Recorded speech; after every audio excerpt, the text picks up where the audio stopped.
hard to believe that the Christmas season is upon us once again, but it is one of my favorite seasons of the year. I love the beauty and the majesty of the story.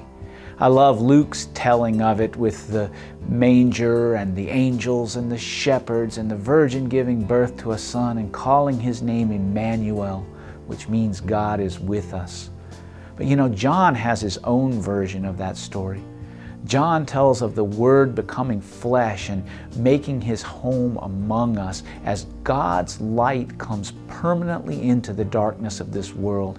In John 1:5, he says, "The light shines in the darkness, and the darkness has not overcome it."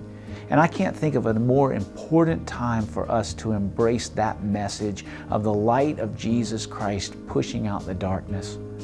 It's only been a few days since the world watched horrified as darkness swept into the city of lights and terror came to Paris. Many people were appalled not only by the violence but by the random nature of it all, as once again we realize that there is darkness in this world. But how are we called to respond? Dr. Martin Luther King Jr. said one time that darkness cannot push out darkness. Only light can do that. That hate cannot push out hate. Only love can do that. We know the source of the real light in this world, the light that John says has come, that the darkness cannot overcome. That light is Jesus Christ. And when Jesus Christ came into the world, He said, "I am the light of the world." And we embrace that. Of course He's the light of the world, the King of Kings and the Lord of Lords and the fairest of 10,000, the lily of the valley, the bright and morning star who was and is to come, Jesus, the light of the world.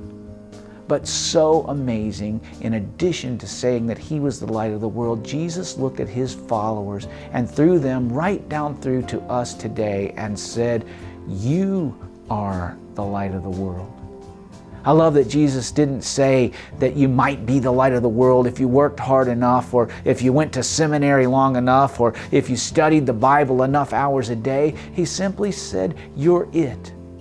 Here's the only question. Will you let your light shine before people that they can see your good works and glorify your Father in heaven? Or will you hide it away?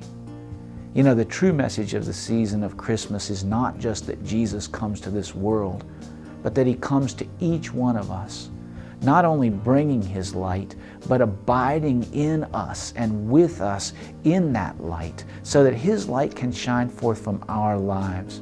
I'm glad that this Christmas season and all throughout the year, we have countless cross-cultural witnesses with the Mission Society who are being the very light of Jesus Christ in the dark and troubled places of the world, holding out a hope for a kingdom where light and love prevail, where peace and hope are realities, a place where we can live the life abundant that God intended.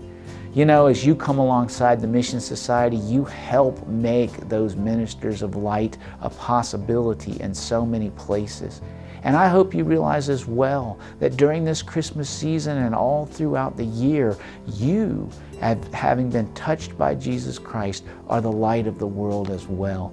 This Christmas season, let's make it about more than presents and sugar cookies, about parties and Christmas carols. Let's truly take the message of incarnation and make it such a part of our lives that the light shines. After all, it was Peter that said about those of us who are the children of Jesus, "You are a chosen race, a royal priesthood, a holy nation, God's set-apart people, in order that you might proclaim the excellence of Him who called you out of the darkness and into His marvelous light."